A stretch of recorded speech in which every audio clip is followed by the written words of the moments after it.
6 recommendations. So, recommendation 1, encourage the development of research on quantum algorithm on associated aerospace and defense use case, for example, by supporting projects involving GFAS microfluidics. The Proxima project, recently launched by the French MOD DGA, will be able to rely on the existing BAC project. Recommendation 2, facilitate access for GFAS manufacturers to quantum computers already available with the right level of security. In the short term, by subsidizing computing hours to be able to test elementary algorithms, not necessarily limiting ourselves to French machine initially time. And in the long term, by supporting the technological maturation of a quantum information network to enable sensitive or confidential algorithms to be run securely via the cloud and also interconnect quantum computers. Recommendation 3, encourage GFAS manufacturers to adopt and develop the benchmark proposed by the BAC project and to publish the measure values in order to share a common evaluation tool to quantitatively monitor the progress of available quantum computers. Requirement 4, encourage the development of trusted software stacks, compiler, library, programming software engineering tools to go from high-level language to quantum circuit level. In this context, we will take care to promote the link between classical HPC and quantum computing, because it is clear that the latter will only find application in addition to existing classical computing means. And the last recommendation, consolidate, ensures that we are able to guarantee a European industrial sector to ultimately guarantee access to quantum computers and a viable economical model for French QPU manufacturers. So here you have some example of use cases. So differential equation on solving linear system for electromagnetic simulation, fluid mechanics, structure mechanics, pyrotechnics, combustion. Monte Carlo simulation, very high dimensional probabilistic simulation, particle filtering, extreme value analysis and statistical test, especially for IVVQ, integration, verification, validation and qualification. Design of molecule, design of materials, understanding of chemical reaction for the prediction and generation of new polymer, energetic material, biofuel, pyrotechnic powder. Risk study, anomaly detection for cybersecurity. Combinatorial optimization, scheduling, operational research, resource allocation, logistics, shortest path for different applications. Optimization of sensor design, as for example radar, assistance with deployment and reconfiguration, mission and traffic management. Capacity about AI, machine learning, reinforcement learning and generative AI for different applications. So recommendation system, image recognition, sensor and weapon resource allocation and generation of more realistic simulated data. Decision-making support and mission planning, for instance, for rover, resource allocation, mission reconfiguration. Also for capacity for robotics, with diagnosis and perception, and for cryptography with cryptanalysis and code attack. The FTQC roadmap, so we have defined some milestones. So the availability of a first logical qubit followed by the availability of 50 logical qubit. The provision of quantum computing allowing the demonstration of quantum supremacy. The provision of a QC allowing the demonstration of energy supremacy at equal power with the classical calculators. The commercial development of useful gate-based quantum computer capable of solving of practical interest on a very limited number of applications, and the development of QC displaying 100 logical qubit and higher fidelity. The development of quantum computer displaying more than 1000 logical qubits, and the development of fault-tolerant quantum computing coupling several quantum computers. We have identified technological barriers, so the increase of the fidelity of qubits, the error correction, including quantum feedback, the interconnection between QPU, the access to enabling technology, wiring, cryogenics, ultra-high vacuum, energy consumption, input-outputs, because the bandwidth of quantum machine expressed in gigabit per second is very low. Quantum memories for coupling between quantum accelerators. The diffusion of quantum computing which will reduce the selling price of machine. The lack of algorithm on industrial topic of interest. The availability of full stack, compilation, library, language.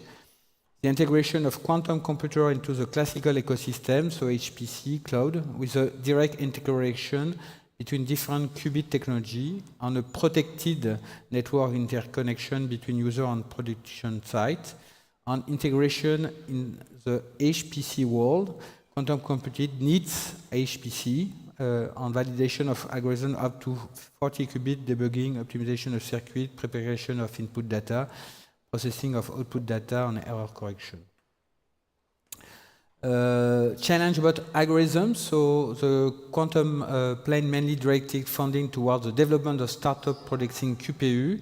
However, there will be no quantum advantage which use a quantum algorithm. So it's therefore important to encourage and support the development of quantum algorithm. The number of quantum algorithms remains very limited, therefore it's difficult to claim a competitive gain by remaining a simple users of solution proposed by the QPU manufacturers. An algorithmic investment is therefore necessary at level of the industry. We must at the same time support French laboratory working on fundamental science. Ah oui, mince. Okay. Sorry for that. We must at the same time support French laboratories working on fundamental science linked to algorithm in order to ensure that France remains at the forefront in this area. QPU on benchmark. So we must continue to support startup producing computer, interconnection of multimodality quantum computers, enabling technology and error correction code. So error correction including LDPC code, bosonic code with quantum feedback, for instance. Concerning benchmark action for quantum computer, there are actions abroad on the subject, and the BAC project meets the needs for France, and it seems relevant to extend this benchmark action at the European level, for instance with TU Delft-Lieno in Netherlands, Frankfurt, IKS in Germany, to promote a European reference benchmark. The BAC project aims to provide a benchmark for the LNE. There is an interest in extended BAC for a benchmark oriented toward vertical market segment application, and in the line with the needs of GFAS. Okay, the need of GFAS. Sorry, I have not follow my slide. Okay.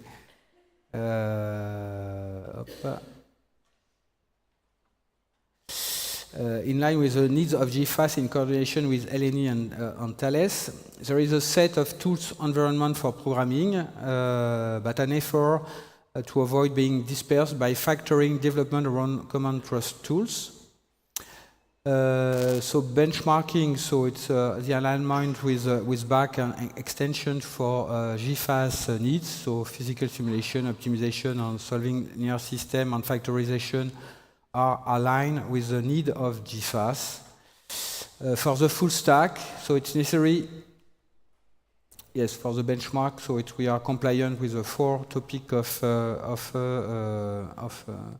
BAC. So for the full stack, so it's necessary to have efficient compiler with development of hardware agnostic compiler. There is a need to develop and maintain high-level libraries of trust with academic laboratories and French startup. We must encourage the development of trusted software stacks. And there is also a need for profiling and optimizing tools for gate circuit, which must be taken into account. Also show a concerted effort on the development of trusted maintained software stack. So developing a universal software stack in an environment that is not yet mature remains a challenge. And the software stack developed for a NISC accelerator will have to be rewritten to take into account the processing of error correction. Promote the development of quantum algorithm oriented toward industrial needs. promote the introduction of quantum computing in companies, and in addition to manufacturer-oriented strategy, it's also crucial to ensure user continuous access to the various quantum computer technology. And this facilitation of access to computing hours quantum machine for GFAS member must be done with sensitivity level adapted that can be raised. And finally, develop a solution for secure access to quantum computer, either via computing protocol encapsulated for protection, but risk of excessive qubit overhead, or via protocol without overhead by requiring a quantum communication link. Access for QPU, so support for French to facilitate sovereign access for GFAS member to French quantum computer. Need to industrialize cloud solution and optimize simulators among French qubit providers. Current cloud solutions for access to quantum computer are not compatible with the security constraint of GFAS manufacturer, so we must develop a cyber-secure cloud allowing access to machines with high level of sensitivity. Ultimately, what will be sought for sensitive application is a global quantum solution which involves having an end-to-end protected network between users and production machine. The financing of a national network involves an economic model different from that of financing quantum accelerator startup providers and must be taken into account to the cost and deployment time. So we have also addressed enabling technology, but I will not address here. Sorry. And last, for training, to encourage the development, in addition to university training, of a significant range of training for industry employees in the field of quantum technology. And also a good knowledge of classical algorithm being necessary to understand the challenge of quantum calculation. It will also be relevant to develop such training within the framework of National Quantum Plan. Okay, so just to conclude, so establish a technical watch on the resource of international competition in connection with industrial competitor of GFAS. Need of an international conference, IEEE Quantum Week type, oriented towards engineering via the SEE. Via the SEE to display France's position in the field and to have a place for technical exchange between academics and industry. So GFAS will coordinate with the conference Quest that will be launched in 2025 on quantum engineering, science and technology for industry and services. Okay, so force of GFAS are rich and varied. We have a strong motivation, a subject of major interest for the sectors, and so we have decided to continue to work at a rate of 1 or 2 meetings per year and to update this report, and also to participate to have representative of GFAS at the Quest ES conference in 2025. Thank you for your attention. Thank you very much, Frédéric. We have no time for questions because we have been... Okay, thank you very much. And we welcome now Paul Magnard, who is going to present Alice Ebom perspective in benchmarking. So you have to...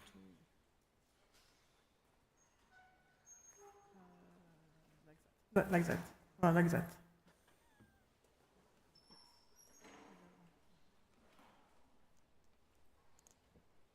Okay. I think you have to put it down. Yes. Le bloc complètement. Thank you. Hello everyone. So today I'm going to discuss about the challenges of assessing the performance benchmarking dissipative CAD qubits, which is the type of qubits we engineer at Alice and Bob.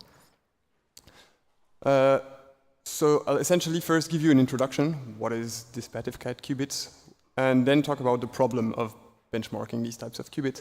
And then we'll see how we try to find a solution by just measuring the key metrics of those qubits to understand how it will work in a repetition code qubit context.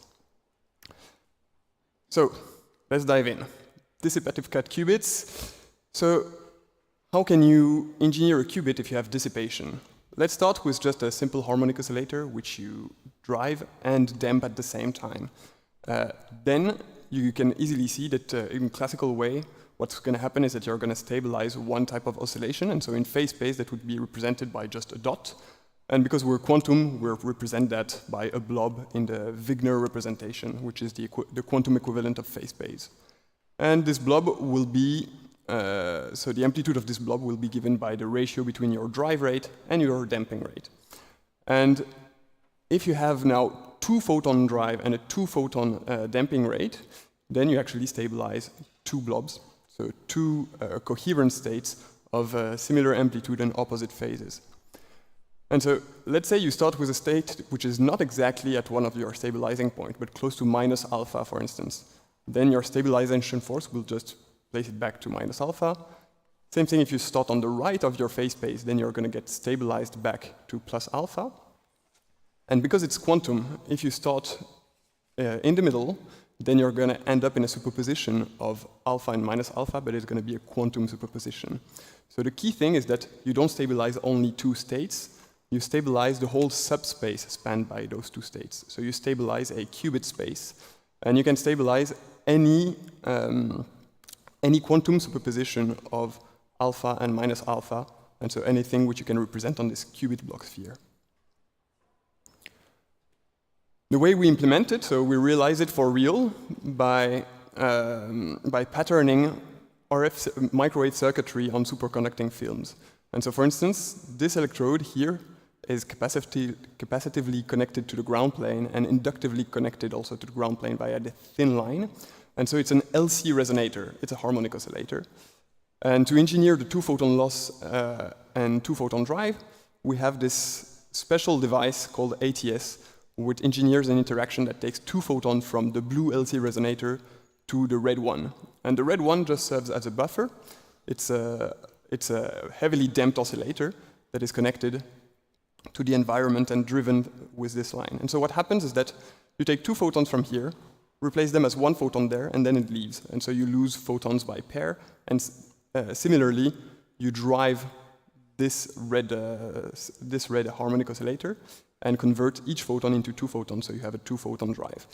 And then experimentally, we can generate those CAS states, and this is an experimental Wigner representation of one of the states which we have, where we have a clear interference patterns between the 2 blobs, and that's what we do routinely at Alice and Bob.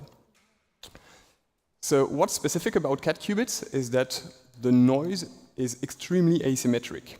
So if you start in the 0 state, for instance, what's the probability that you jump into the logical 1 state, so from minus alpha to plus alpha? There's no continuous path for you to go from this coherent state to this one, because stabilization just pins you at this point.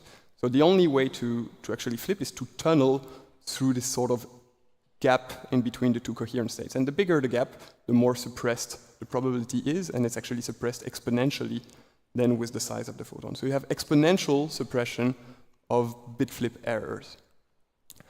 Then what's the price to pay? It's phase flips, essentially. So what is the probability that you start from a plus state and end up in a minus state? Well, actually, this can happen if you lose any photon, because these 2 states have different photon number parity. So if you lose just one of your n photons, you have a photon flip. And so that's n times more likely than losing a single photon.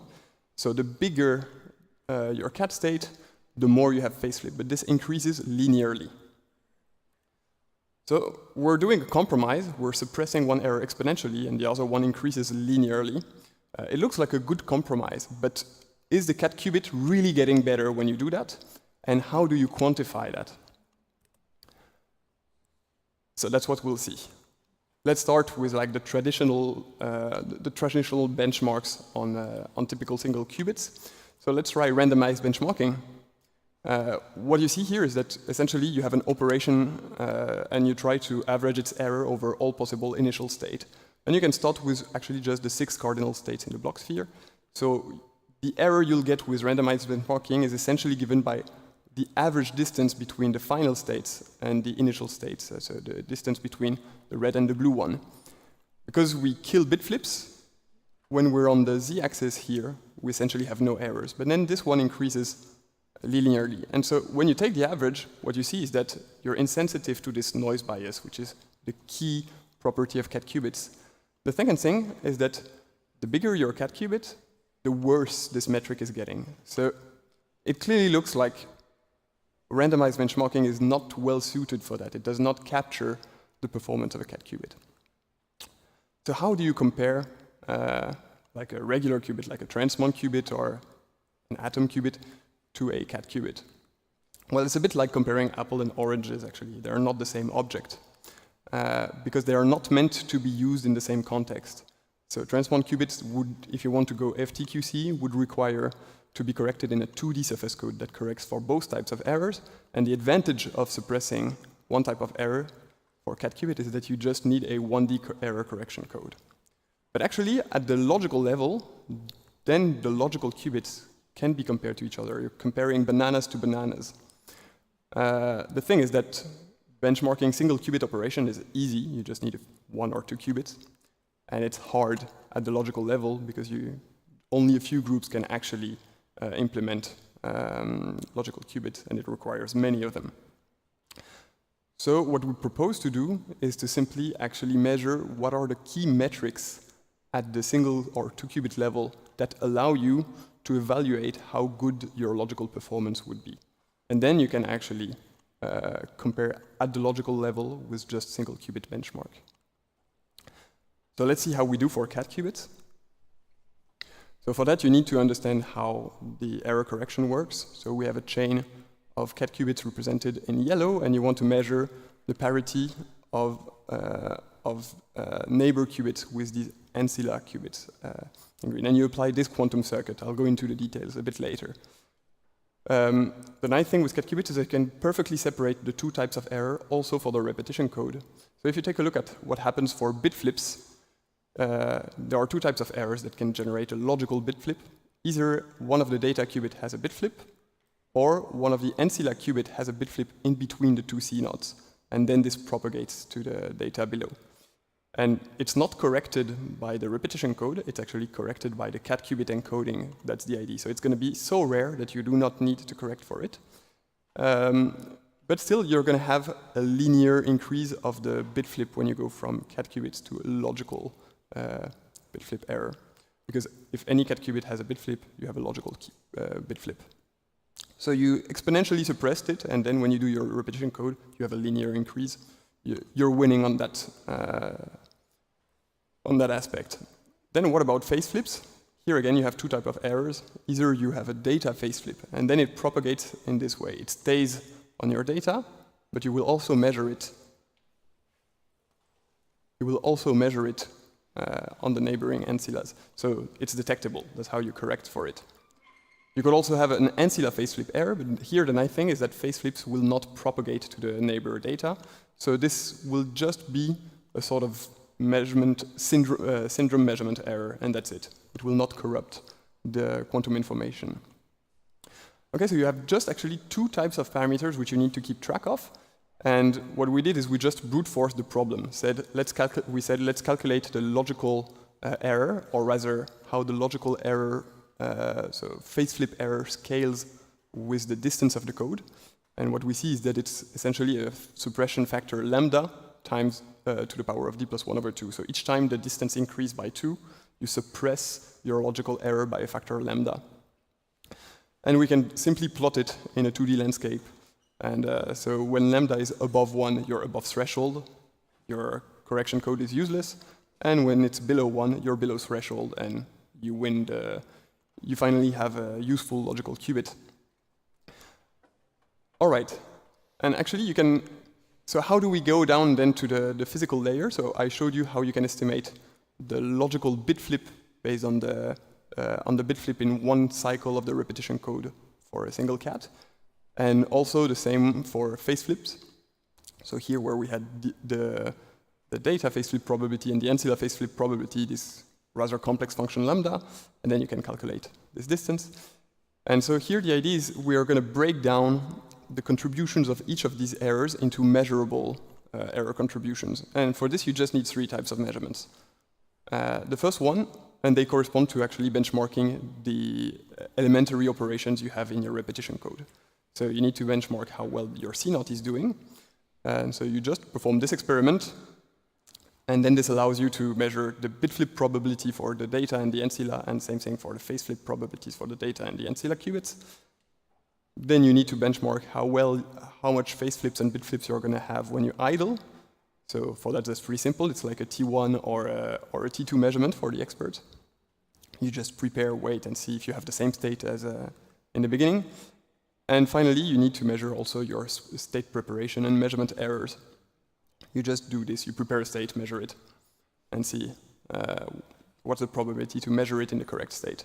And then you see that you have a complete set of leaves in this graph, and you can just do simple operations to finally calculate what your logical error is going to be. And so this we actually do on real devices. So here I'm showing you an example of how we benchmarked C0s using cat qubits. And I'm just looking at phase flips. So you do repeated C0s, and you see that the parity of your data cat decays exponentially. Similarly, you see the same type of pattern for the ancilla. It's a bit weirder because you have like a step-like behavior because it actually detects also error from the data. But we can fit that with a model that allows us to extract what is the phase flip probability of the ancilla and the data during the C0, what is the spam error probability of the ancilla, and with an extra measurement, we also get this one. And I think what's striking is that it looks pretty bad at first sight, right? We have between 10 and 20% error for each operation, which is far away from the 1% or 1 per mil, which you typically hear. And indeed, in our graph for phase flips, it's actually not so good. We're even out of what we've simulated. But again, what I'd like to stress is that we're using a repetition code, and that's where we have huge strength. The threshold, if you look well, is actually rather on the 15% range rather than 1%. So what I want to stress is that we're not that far away from the threshold.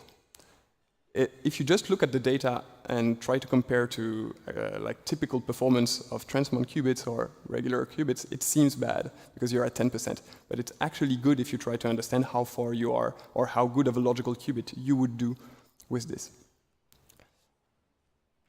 All right, and so with this, I'd like to conclude with 3 take-home messages. First, cat qubits can give an exponential bit flip suppression against a linear increase of the phase flip. Second, existing qubit benchmarks lack of relevance because they are insufficient to estimate logical performance, and they lack of universality. I think it was widely said here, and here in that case, I think I showed you that it's not suited to cat qubits. And finally, what we do and what we suggest could be a good benchmark is to actually measure the key metrics which allow you to evaluate how good you would do on logical performance. Thank you very much for listening.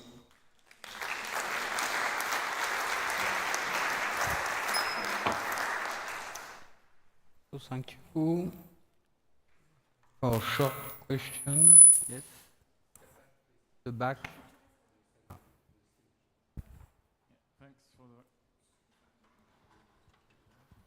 Can you hear me? Yeah. Thanks for a very nice talk. Quick naive question or maybe provocative question. So you chose to ignore the bit flips because it's linear, but if you have very deep circuits, they would start piling up, right? So how do you plan on taking this into account in the future?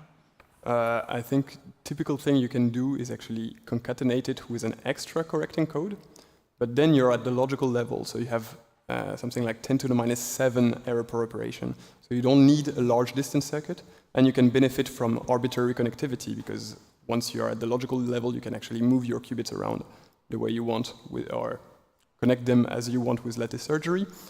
And I think recent estimates show that if you do that for the surface code, you don't have actually a penalty in terms of hardware overhead. You can even win on that level. So that's probably what we'll aim to do to correct the remaining bit flips.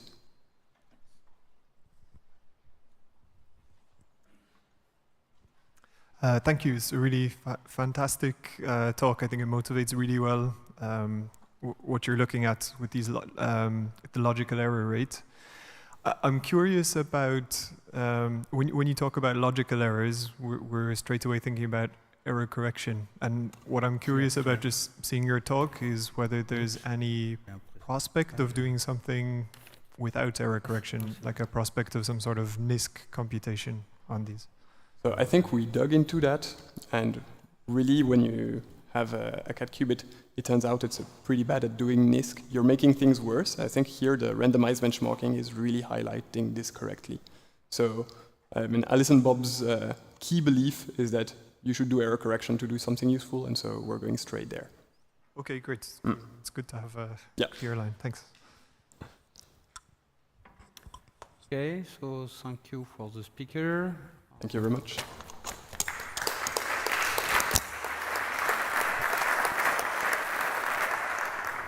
So we move from Supra technology to spin qubit with Benoît Vermèche from University of Grenoble. Maintenant, he's moved to Kobli, which is a spin-off of CEA working on spin qubit technology.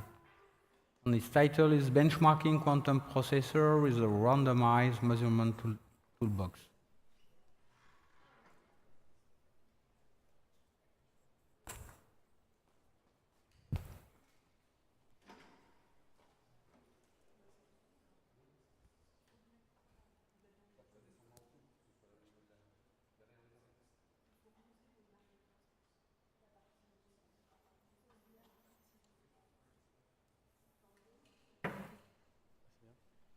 Can you hear me? Okay. So first, I would like to thank the organizers for this nice opportunity to talk here. I've learned a lot about ideas of benchmarking in terms of applications. Today, I will discuss about benchmarking from a slightly different viewpoint. So we have been working on measurement protocols to extract physical properties for quantum devices in a non-application oriented idea, but I'm sure there are connections that we can make and learn from you guys. I'm currently assistant professor at University Grenoble-Alpes. I will be moving soon to Kobli to be on leave from the university. As I cannot be in a superposition state today, I will just discuss about my work at University of Grenoble. Of course, the idea is to export all this toolbox to benchmark various QPUs, including Kobli's one. So, what is the idea of this so-called randomized measurement toolbox is to have a single protocol to measure physical quantities in a quantum device, which is based on this scheme that you see here on the left, where you have a quantum machine. It realizes a quantum state. We make no assumption on the quantum state or on the quantum algorithm. And then the measurement task consists in taking snapshots of the quantum states based on random single qubit rotations which parameterize the measurement setting. Okay? So these are this U1, U2, UN. When the task of data acquisition is over, you can store and upload this data online. And then it's the responsibility of the theorist or the post-processing guy in your startup to analyze this data. Okay? And what we have shown over the years is that this data is extremely informative. You can basically extract any relevant information about the quantum state in various scenarios, including the one of benchmarking. So I will highlight a few examples about it. But first, let's summarize in a nutshell some technical aspects. Okay? For the quantities that we have been looking at, and also other people in the community, we have, based on this randomization idea, rigorous performance guarantees. So we know exactly how many measurements we need to access a given physical quantity. We have access to quantities which could not be measured before this protocol arrives. So for the first time, we could measure different notions of entanglement. I will explain this notion in details. We could measure new types of fidelities. and we could discover new physical phenomena based on this method. So it's really something which is useful already in current experiments. And at the theory level, we understood that these protocols take inspiration from various fields, tomography, also randomized benchmarking. We have heard about it in terms of analytical techniques. So it's kind of a fruitful theoretical development. And once you have this measurement toolbox, you can also use it to couple into different and other measurement protocols. And one example is Hamiltonian learning, where you really reconstruct, in terms of your data analysis, you reconstruct the Hamiltonian that generated the dynamics. Okay, so it's really, for me, the ultimate benchmarking, reconstructing offline the physical system which generated your quantum state. Okay, so this is theory. And on the experimental side, the great news is that this simple task of data acquisition could motivate the experimentalists to actually do this in an experiment. And of course, it's always nice to see that realized. Okay, so I will not talk more about technical details. If you want to know more, you can have a look at this review that we wrote with our friends at Caltech University in the group of John Preskill, and also with Steve Flamia from Amazon. I wanted to show a few use cases of the toolbox related to benchmarking. Then you tell me if it's relevant for you guys. I'm happy to explain in the details how you analyze this data, but for now, I just show you the actual plots, okay? So on the left, you see an experimental result from Innsbruck in the group of Rainer Blatt, where for the first time this protocol was realized.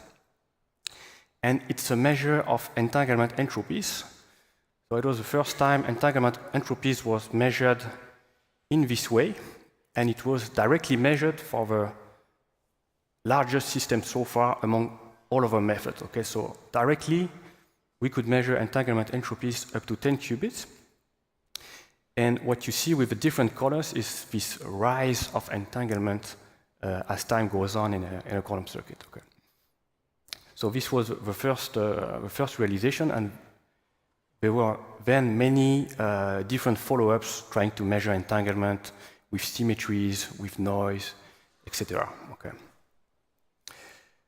What you see on the right is similar. It's a recent collaboration with Google, who can now do the same thing in a 2D layout. Okay, so it's in the superconducting qubit chip, and they could measure entanglement.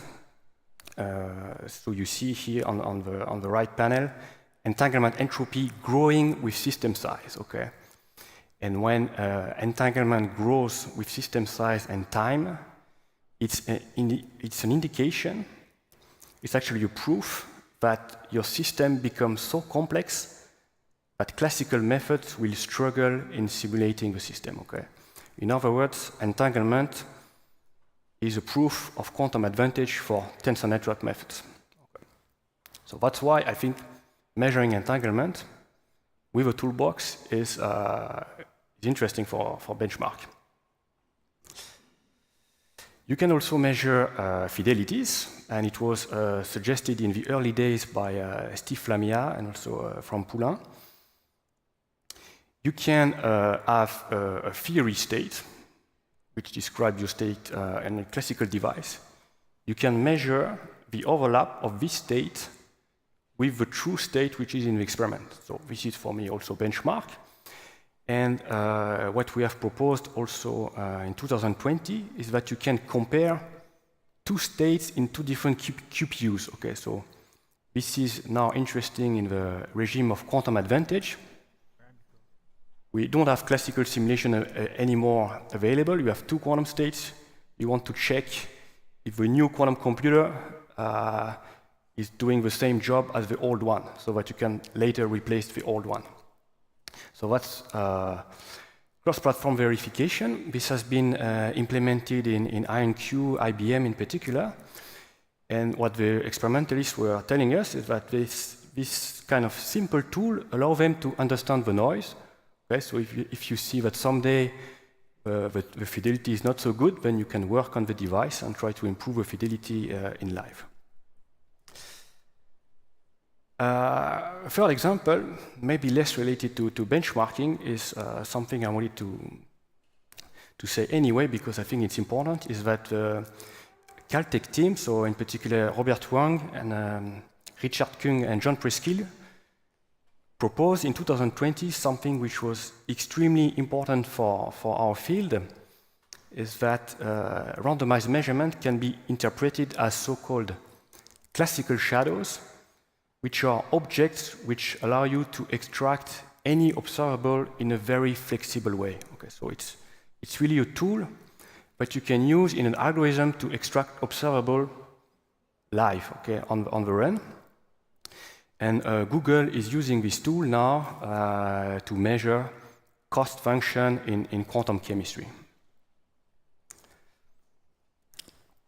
What is also nice, and I will finish with this, is that the fact that you are using a big data set, okay, with a lot of random unitaries, allow you to devise error mitigation techniques automatically. Okay. It's a little bit to understand just like that, but trust me on this. And what we could show, and now it's a collaboration with IBM, is that you can do now this randomized measurement continuously all day long. Okay? You accumulate data, you accumulate data. You accumulate data on the state of interest, and you accumulate data on a state that you already know. And this state is used for the calibration. Okay? And by combining these two big data sets, you can extract physical properties in a robust way, and you can extract actually many physical properties. Okay? So this is an example here in this collaboration with IBM, where the purity of the quantum state was shown to be order 0.4 for 13 qubits, that's a red curve, when we were not doing the error mitigation. So it was randomized measurements before 2023. And then we realized that when you do this error mitigation, the purity jumps to 0.9. Okay, so excellent news for us. The state which we realized in the experiment was actually extremely pure, and we could verify this with these recent measurements. So in a few minutes, I don't know how much I have. 5 minutes, okay. So in these 5 minutes, I would like to somehow take a step back on all these years of experimental collaborations with our friends in different platforms, and try to explain what we would like to do as theorists. So we have written all these codes for analyzing these protocols, and it took a lot of time, of effort, and it was difficult, yes. And so now we are ready to release these codes and try to involve you guys in testing these ideas on different QPUs and also on simulated experiments. So what we would like to have is this library. It's already online, actually. And what we have done to somehow share our experience is that we have written tutorials where we explained the experimental paper, what was the aim, how many measurements we used, and more importantly for me, how we could post-process the data. And there are different tricks that we would like to share now about it. We have a tensor network backend for that, to, at the same time, be able to post-process the data efficiently. And also, it's useful if you want to simulate the data, okay? So it's sometimes hard to convince an experimentalist to realize an experiment. You all know that. With randomized measurements, it's even harder because we need many measurements. So it's usually a good idea to benchmark yourself, your protocol on a simulated experiment, and this is also a possibility here. And there's another reason for having a tensor network backhand, is that you can use classical simulations for the purpose of measuring a certain quantity. That's what happens, for instance, in cross-entropy benchmarking. So this is work in progress, but I think you can already go to this website and try. We have uploaded this a few days ago. We are in the process of completing the documentation and adding more checks, but I encourage you to go there and try by yourself. We often have many questions about how to access this based on that, and is your formula wrong, or do you really believe in it, because I'm not able to compute that. So we are open for feedbacks. It's based on Julia, and it's coupled to iTensor, so if you know this library. Thank you. So don't hesitate to reach me if you have questions about the technical details or use cases. On my side, I was very happy to visit and learn about your techniques.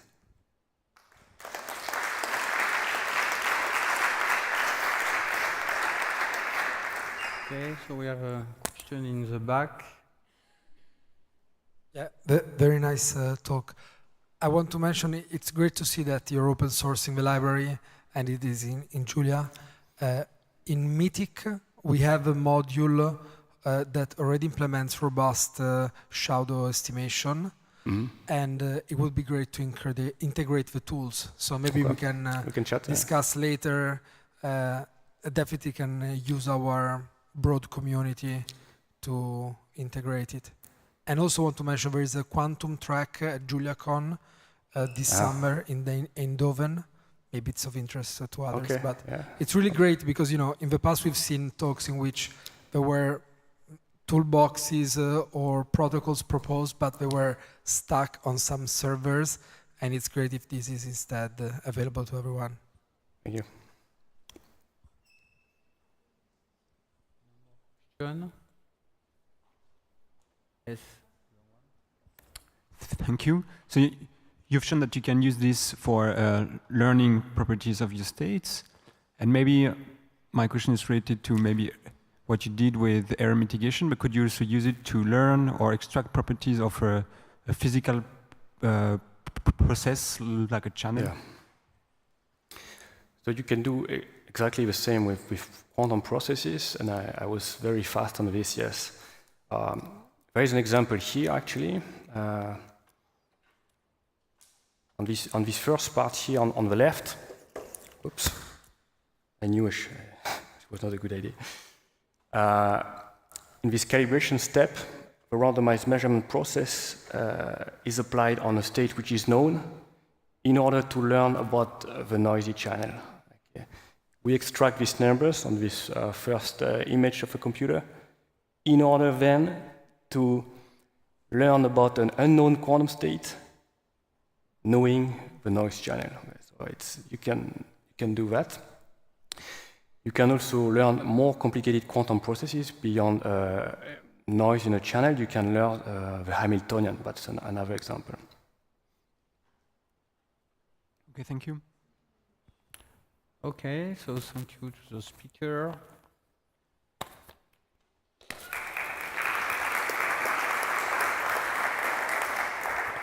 I think that the next speaker is on remote. Daniel Mills from Quantinuum. He's a research scientist, and his talk is on benchmarking the Quantinuum stack.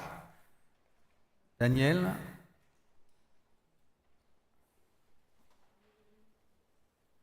Hello, good afternoon. Can you hear me?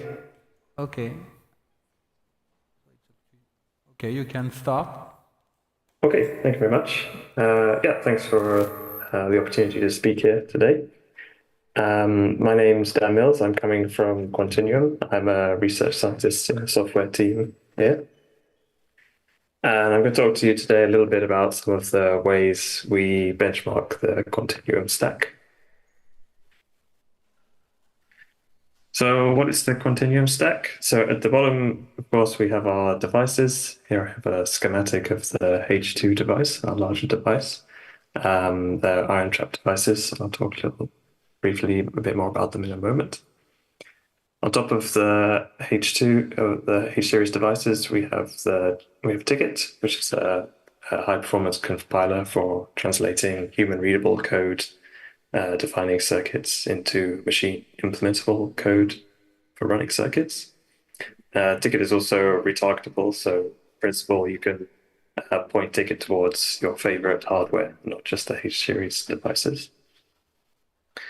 And on top of Ticket sits several software packages for developing and implementing various algorithms.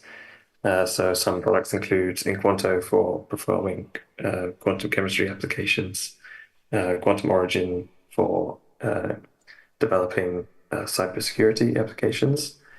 And we have several open source libraries, for example, Lambek for performing natural language processing, quantum natural language processing, and Kermit, for example, for implementing quantum error mitigation, and many more.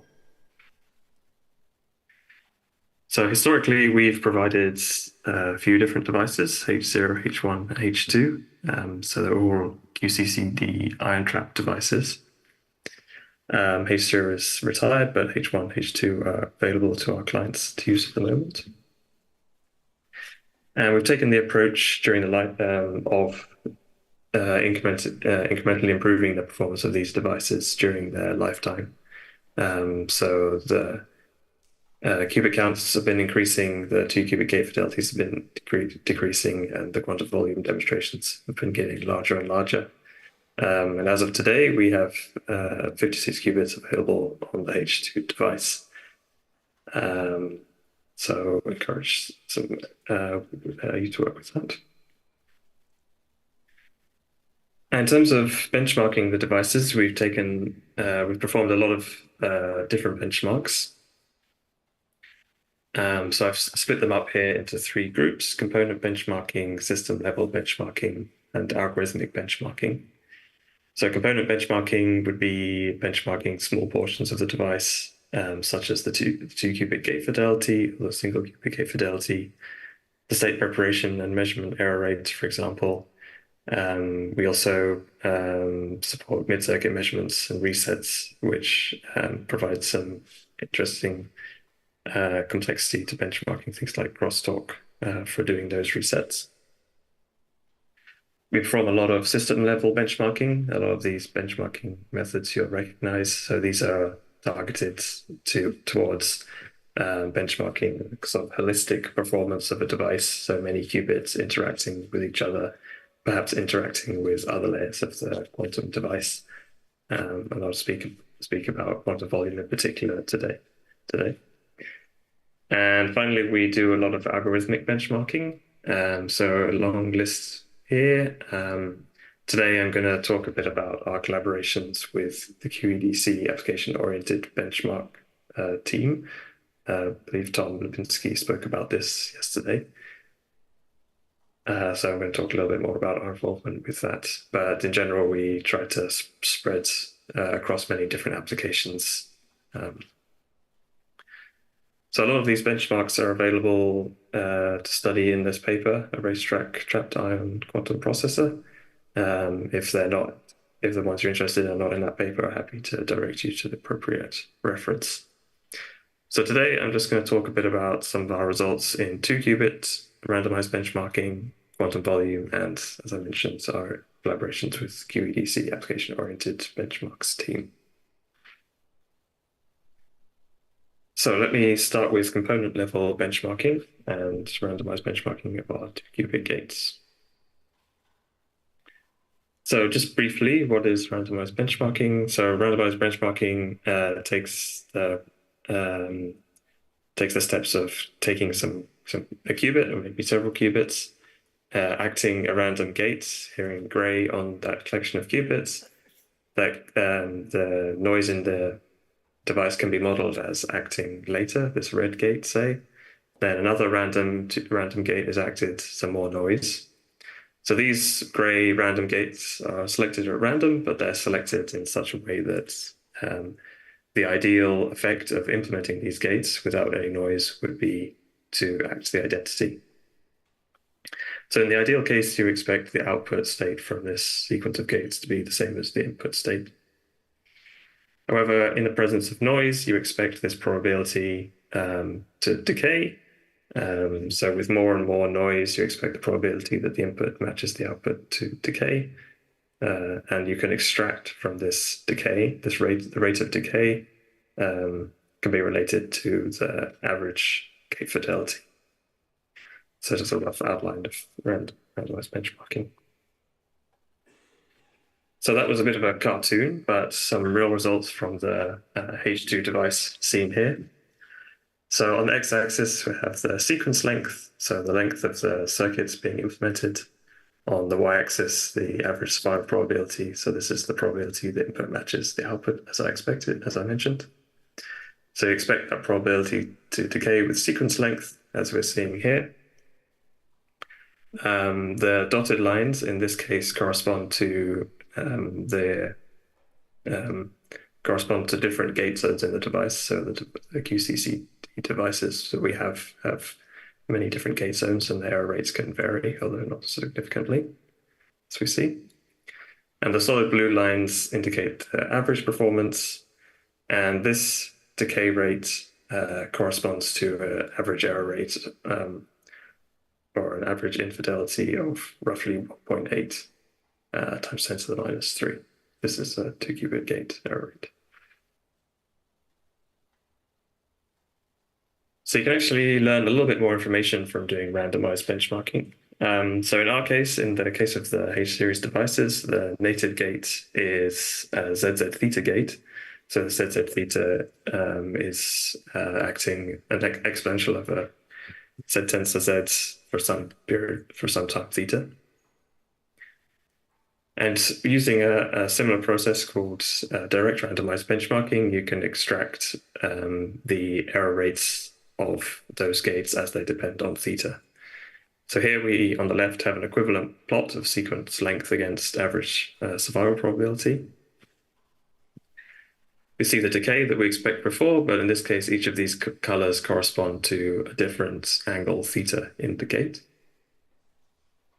Plotting this on the left here, angle against average infidelity, we can see that as the angle increases, you have an increased infidelity. So this is some useful information to keep in mind when designing quantum circuits for the H-series devices.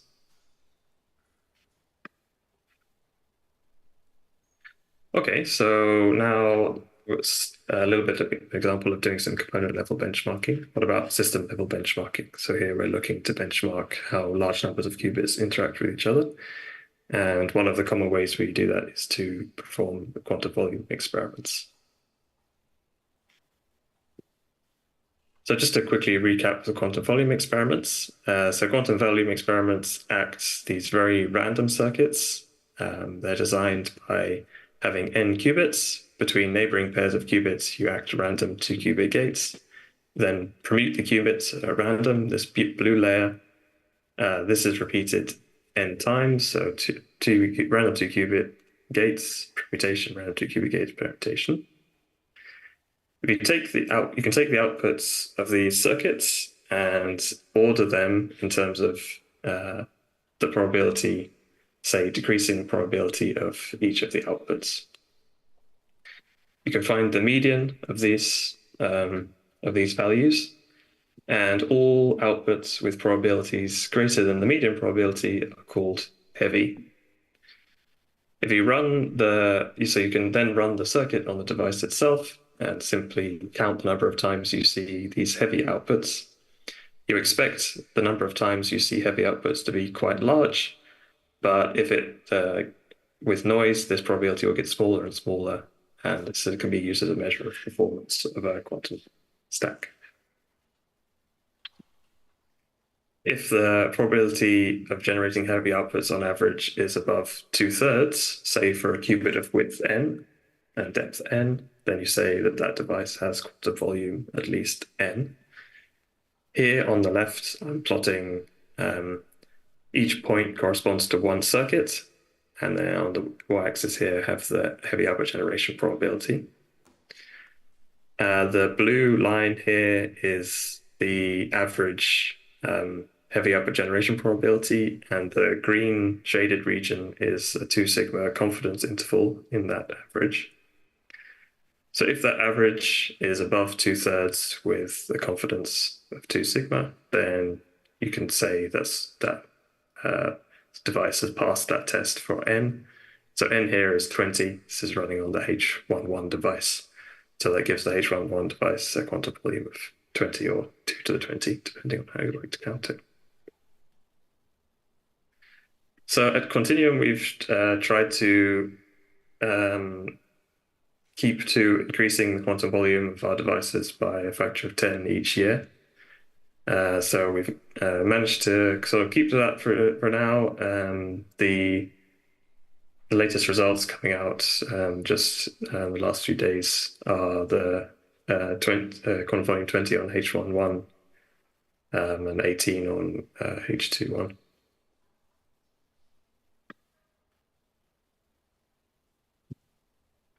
Okay, and then just a final word to talking about real full stack benchmarking. So here we're looking to benchmark really everything that's involved with running an application, including keeping the benchmarks we're doing very relevant to the applications that might be of concern to our users. So for that purpose, we set about a bit of a project with the QEDC application-oriented benchmarks team to include compilers into their benchmarking toolkit. So many of the results I'll talk about will be in this paper, and this paper also describes more about the benchmark suite itself. But just for a tiny bit more detail, so the application-oriented benchmark suite contains implementations of a wide selection of applications, including, for example, the hidden shift routines, some Hamiltonian simulations, and amplitude estimation, but many more. So the instances of these applications are included in the suite, and they vary in depth and width. And you expect, as the depth and width of the circuits increase along this diagonal, say, that the performance you observe will decrease. And decrease here is measured by fidelity between the output distributions from the ideal and ideal probability distribution, and that generated by the device itself. And decrease in terms of plotting here corresponds to moving from bluish colors to red and white. So here on the left, I have a plot of a few circuits run without any really interesting compilation. And then on the right is a plot using a compilation that exists, compilation paths that exist in PyTicket, but also many other libraries. Basically, what you can see is the effect of applying this compilation pass is that many of these applications for the Hamiltonian simulation and amplitude estimation circuits, you're increasing performance, you're going back up towards these blues and these greens. And that just gives a bit of an example of how and why compilers should, and other software, other classical processing techniques should be included in benchmarking routines.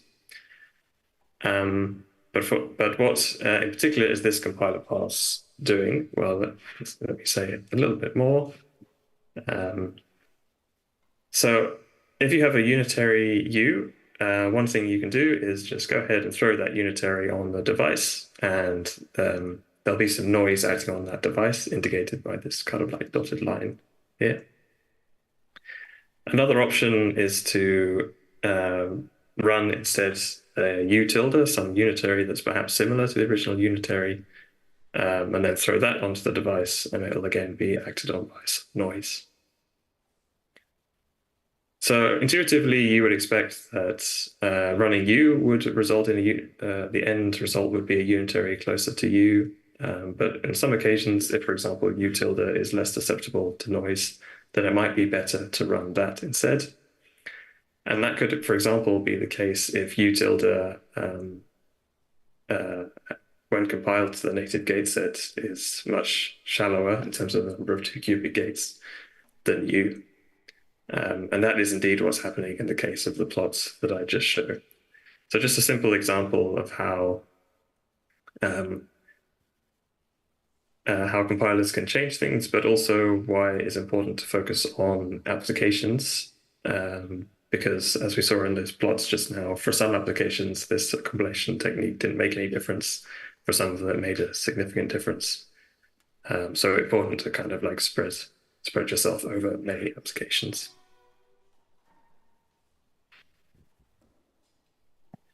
So that's all I wanted to say. So just to reiterate that our approach is basically to run a wide number of applications, not really focusing too much on any one in particular.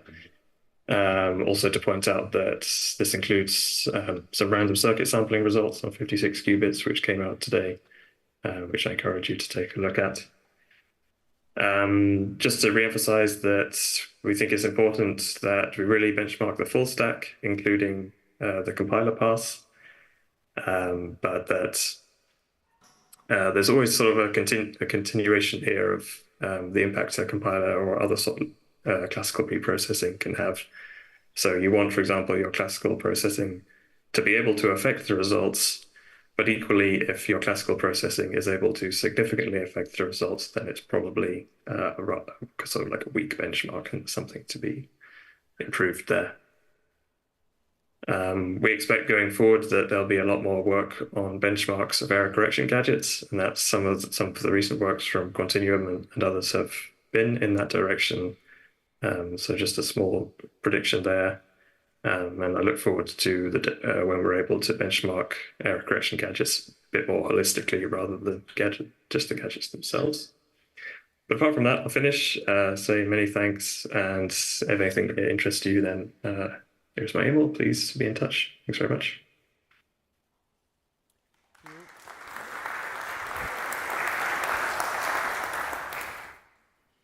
John?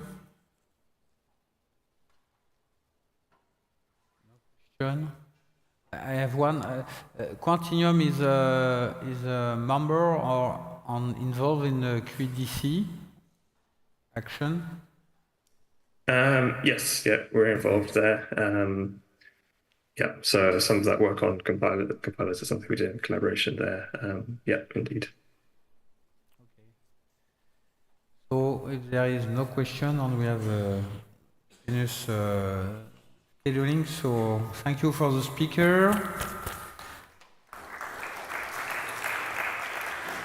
And the last speaker of this seminar is Wim van Dam from Microsoft on measuring performance for fault-tolerant quantum computation.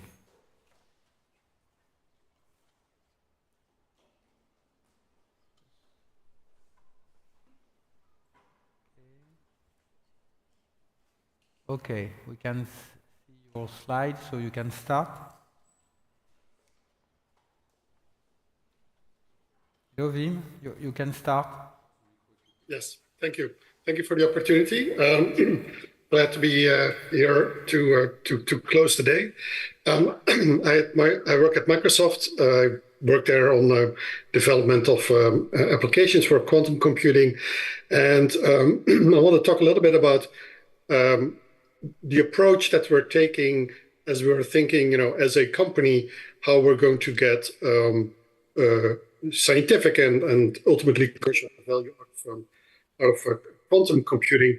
And specifically, I'll be talking about, as the title says, fault-tolerant computing and like what is going to be needed to get there where we want to be. And so I'm really going to focus here on fault tolerance. Very nice to follow the talk that we just had, because here's work that we did together, Microsoft together with Continuum, where we demonstrated a logical qubit and showing a repeated error correction with better than physical rates. This was a construction of a bell pair, and so you should be seeing perfect correlations if you do the right kind of measurements. Nature is not perfect, and so you will see mistakes, you'll see errors, and when you run that experiment just purely on the physical qubits, you'll have an error rate of like 10 to the minus 3. Then when you encode these qubits, so you take the logical qubits and you encode it in a number of physical qubits, you pay a price. You seem to have like lost your qubits, because now you just have like 2 or 4 logical qubits, whereas you start out with a lot more of them. But the error rate has gone down, and in this specific experiment, we showed an improvement with the right kind of conditioning of an 800 times level improvement in the noise rate. And so we're getting here, and that's kind of like scientifically very interesting. You get a better than physical noise rate. You improve upon the physics of the hardware to get a reliability that you could not get if you did not use this encoding technique. So scientifically, this is very interesting, and many people are kind of pursuing this idea of error correction and fault tolerance. But it's also crucial that we pursue this, because we feel that fault tolerance is going to be crucial to deliver value with our quantum hardware. And so to kind of like put this into 3 levels, the way we're thinking about it is that most of the work on quantum computing has focused, the experimental work has focused up till now on the foundational level, meaning that we're using NISQ devices to showcase and explore the quantum mechanical nature of information if you use these physical qubits. And so people have pushed this, and we're really have seen significant progress over the years. And now, you've got systems that go up to like 60-ish physical qubits, depending upon the platform, of course.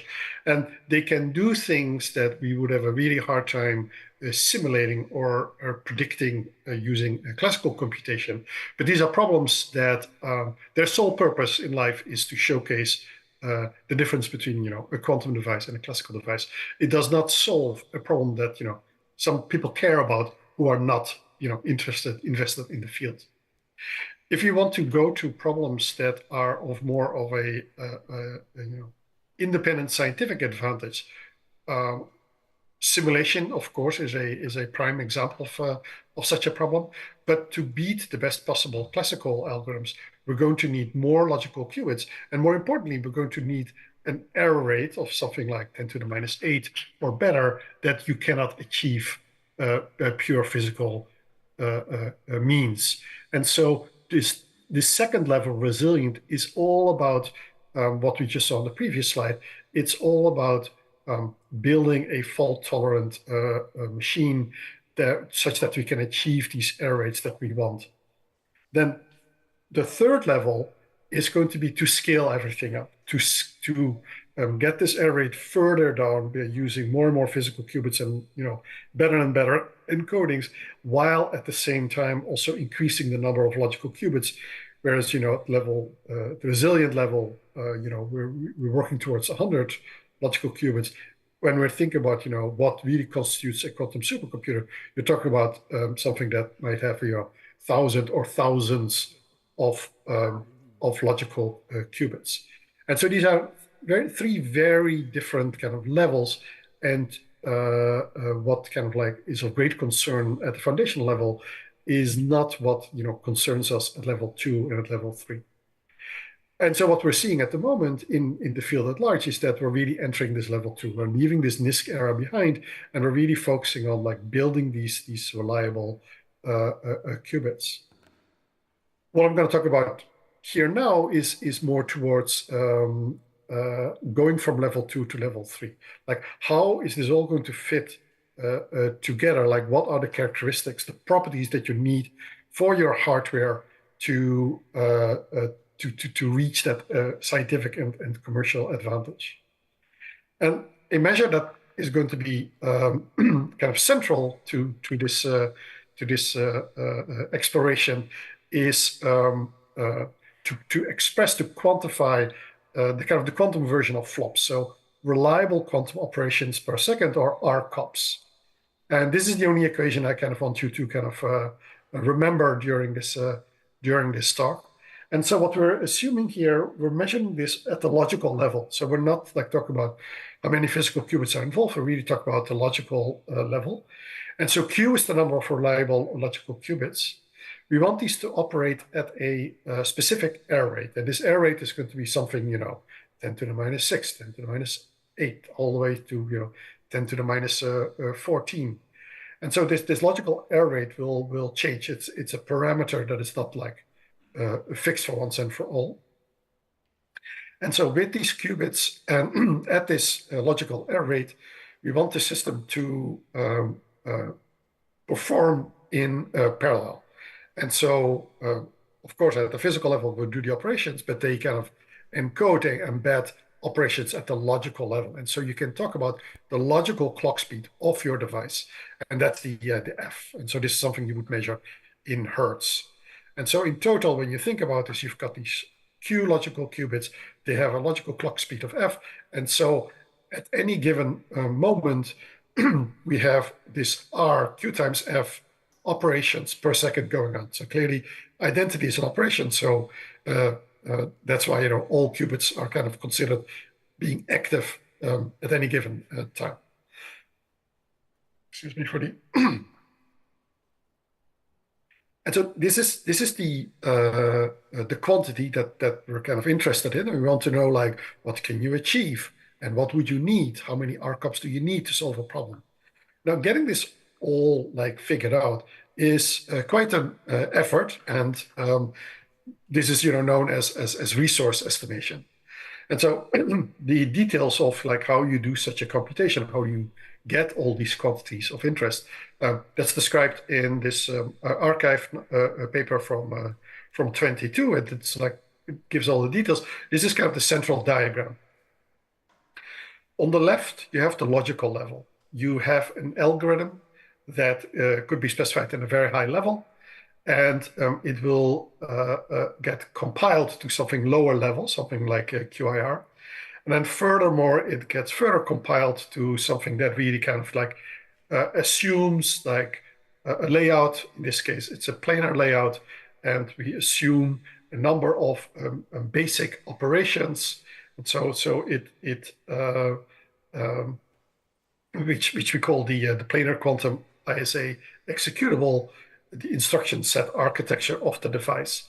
And so that these compilations lead in the middle towards something that is specified at the logical level. And so when we're kind of we done this compilation, we now have we start out with an algorithm that we want to execute. And now we know, like, well, if we want to execute this specific algorithm on this specific input, we know how many ISA level operations are going to be needed to do this.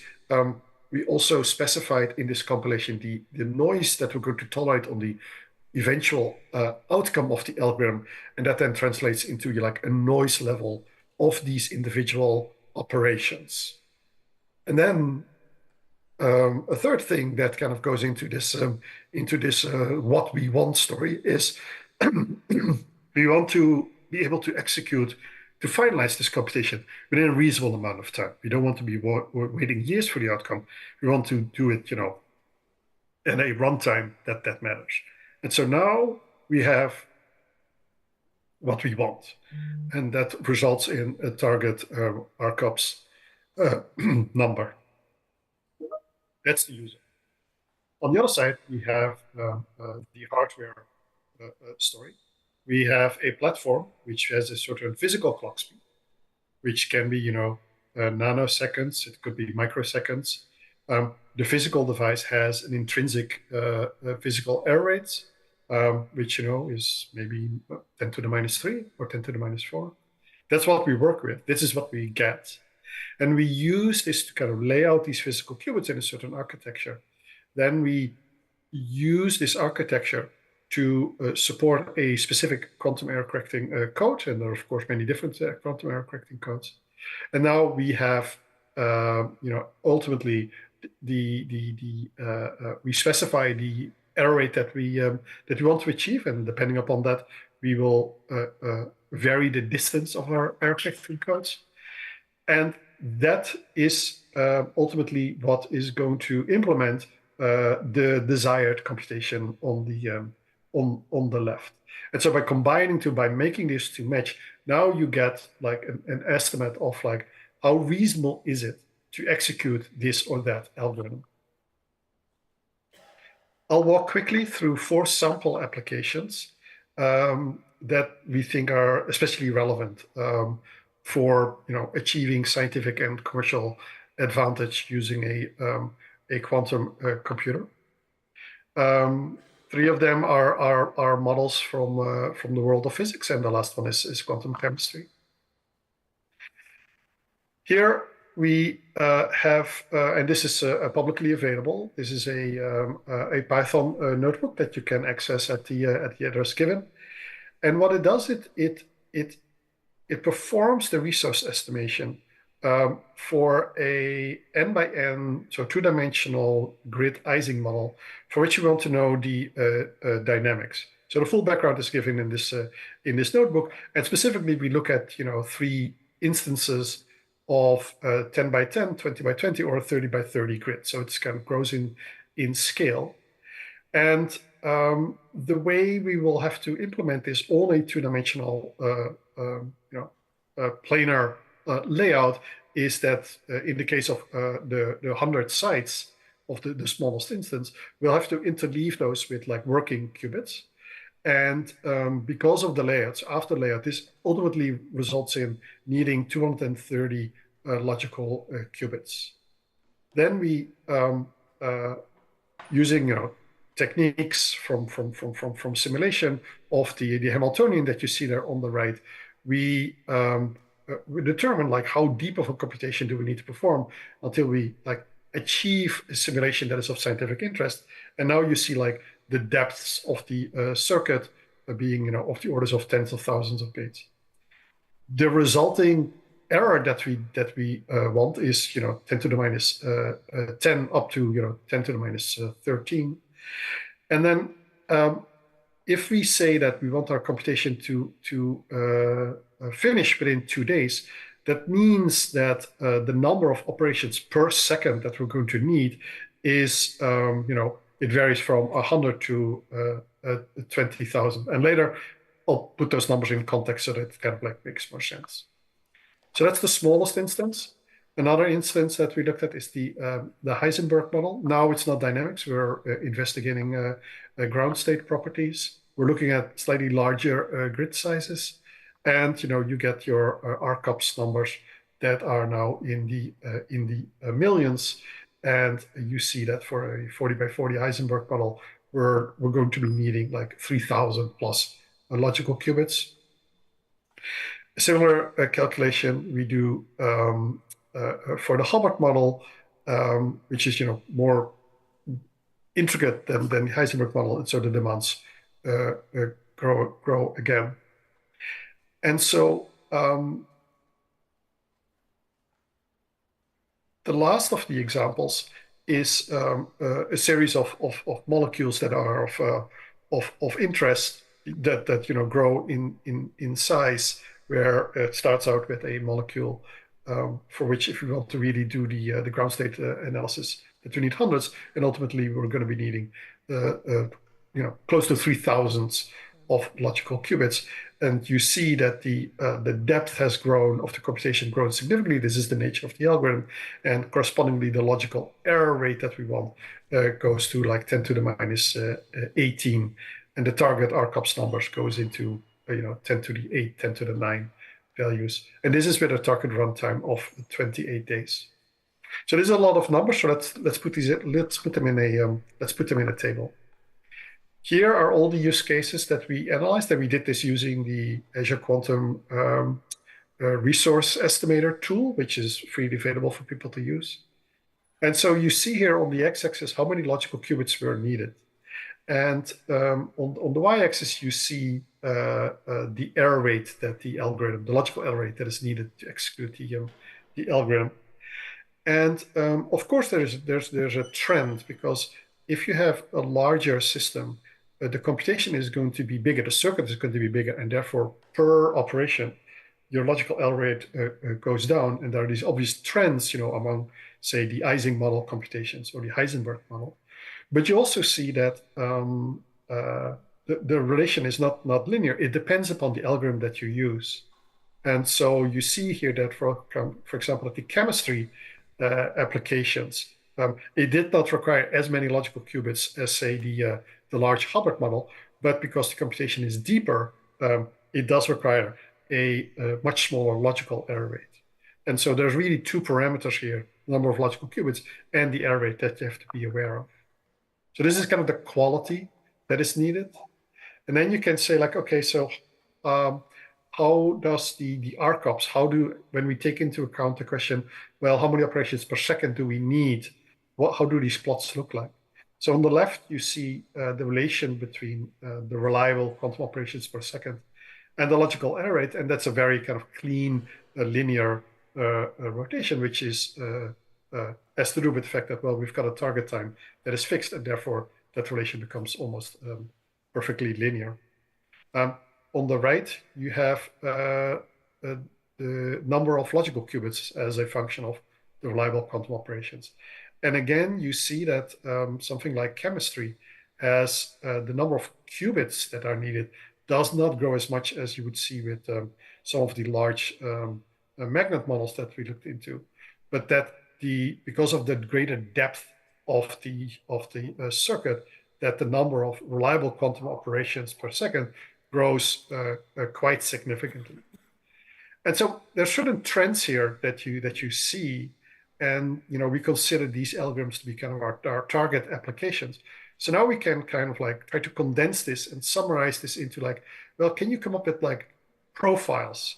Just as you talk about teraflop computation in the classical case, can you like come up with some profiles of like a device that operates at like kilo or mega or giga RCOPs?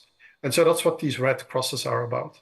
That, if I have a device that I want to run at 1,000 reliable quantum operations per second, like what are the other kind of like properties that device should have? Well, it turns out that, from these plots, you can kind of detect this trend that for a kilo RCOPs, you want something like 400 logical qubits, and you want your error rate to be, 10 to the minus 10. And the logical clock speed is very low, 2.5 hertz. Then with mega RCOPs, so a million, your logical error rate better be of the order of 10 to the minus 14. And your clock speed now has to be like a kilohertz. And ultimately, to do these really large chemistry computations, we're going to need giga RCOPs, several thousand logical qubits, and a logical error rate of 10 to the minus 18, and a clock speed that is, in the hundreds of thousand. So that's what we want ultimately. And now in the remaining a few minutes, I'll say a little bit like, well, how does that look like? How does this, what we're pursuing hardware-wise, how feasible is it that we're going to achieve these numbers? And so there's one thing that I already mentioned, but it's worth repeating, is that it's at some point it's really about the logical clock speed, that you want that one to be, fast enough to kind of get to your solutions within your target time. And so, of course, the logical clock speed is going to be dependent upon the physical clock speed of what lays underneath the computation.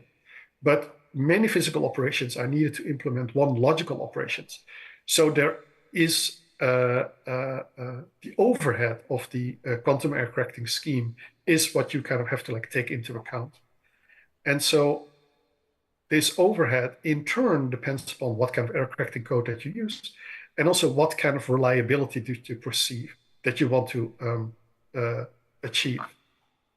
And so when you do these calculations, and this is a little bit of a heavy plot, so I'll walk you through it.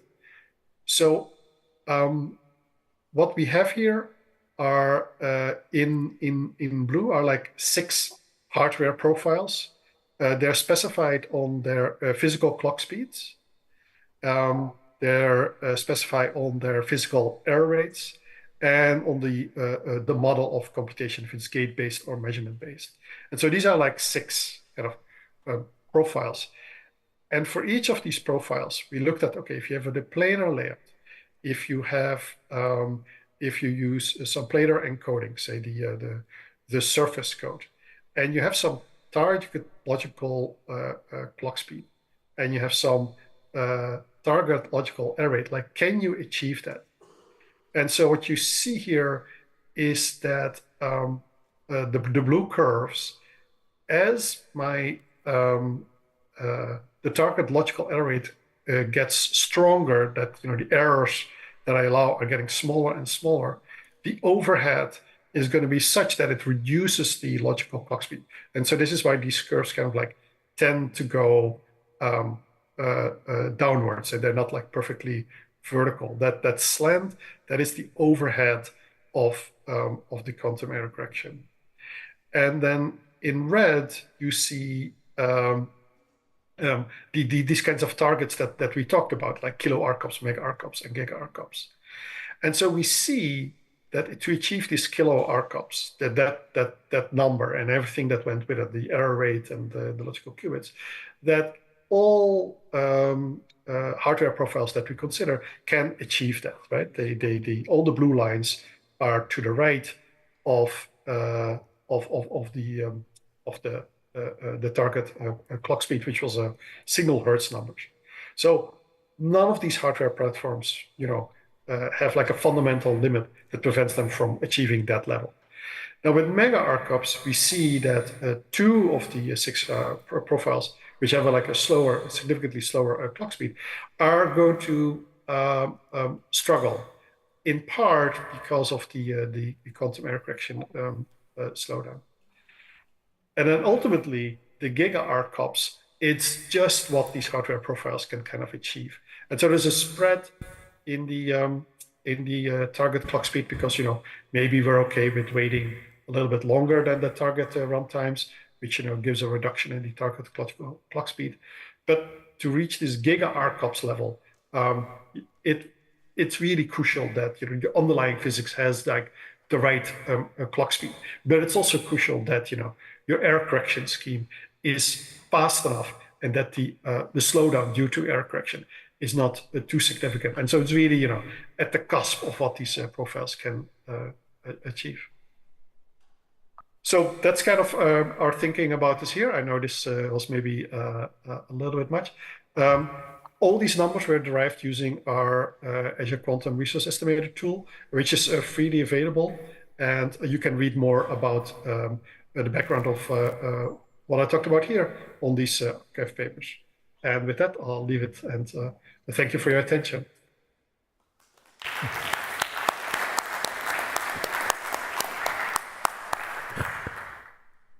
There is a place for one question. Please. All right. Thanks again. Thanks for the nice presentation. I have a quick question. In your conversion from physical clock rate to logical clock rate, did you take into account the swaps that would depend on the physical connectivity? Yes. So this is the details get quite detailed, and I do refer you to the 22 paper here. Yes, and so all these numbers have like various assumptions, and so indeed one of them is it's a planar layout. You're going to have to shuttle your qubits around.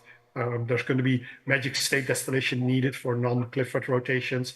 To the best of our capabilities, we've tried to like take into account all these things. And so these, of course, if you change the assumption, or if you change the architectures, these numbers change as well. And so the tool allows you to kind of like develop your own kind of model. But yes, we did take into account overhead due to spas. Yes. Okay. Thank you very much.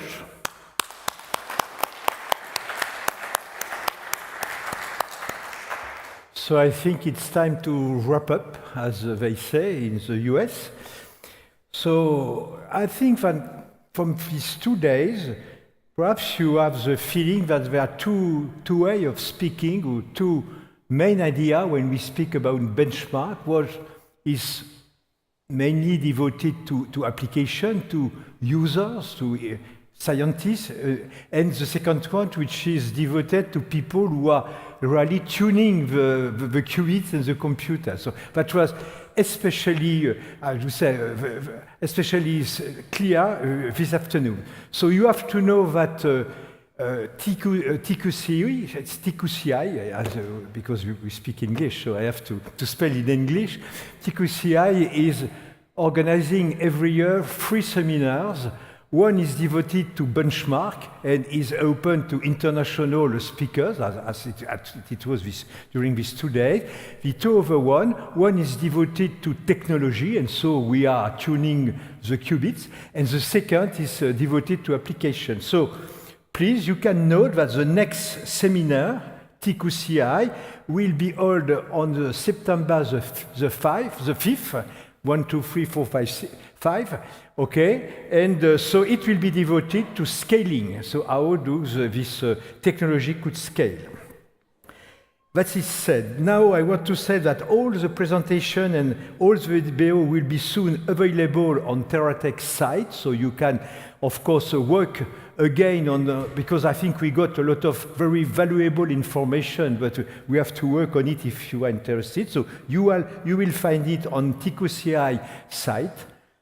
Last but not least, I want to thank everybody who made this two-day seminar a great seminar. So first of all, I would like to thank Florence Dro, Frédéric Manière, j'ai quand même prononcé à la française, Arnaud Renard, and all the team of the University Reims Champagne-Ardenne for their welcome, but also for the technical work. I was very impressed by your work, even if you realize that it's difficult, and you tried to introduce some mistake and some difficulties, so we can appreciate your big value. Thank you very much to all this team, and I can't quote everybody. Okay. So I would like, speaking about organization and welcome, I would like also to quote and to thank a lot Andrea, who is from TerraTech. She is probably our last people who joined us this year, just at the, and so she did. You did a great work. Thank you very much. So I do not regret to hire you. Okay. Then I also would like to, of course, to thank the technical and scientists who made everything possible. So thank you to Félicien Schopfer and Frédéric Barbaresco. And I add, of course, Emmanuel Vergniaud. You have, I should say, but it's not the right word, a triumvirat, even if it's not three viris. Okay, and so thank you very much. You did a very good work for organization, for inviting the speakers, for selecting the speakers, and of course for organizing everything. So thank you for you. I think you did also a very great job. I will. Yes, of course. After all the people who just organized, I would like to thank all the speakers. I think we invited very high-level speakers, skilled speakers, and so I would like to thank them very well. I think they made this seminar a great seminar. Next seminar will be next year, I think within more or less 1 year. We hope that most of them could come back and can introduce us with their progress, with for their work. And of course, we hope that more people coming all around the world can also join. So thank you to the speaker. So many of them have left, but I think they are great. And last but not least, there is no seminar if there is no attendees. Thank you to the attendees. You were, I would say, very, very clever. You ask good questions, and you make this seminar a very interesting seminar. So thank you very much for coming. I hope you also very appreciated it. I did, but I hope that you also appreciated this seminar, and I hope that we will see you in the next Quantum seminar that you organize. So it's time to leave. Thank you again, and have a safe trip back.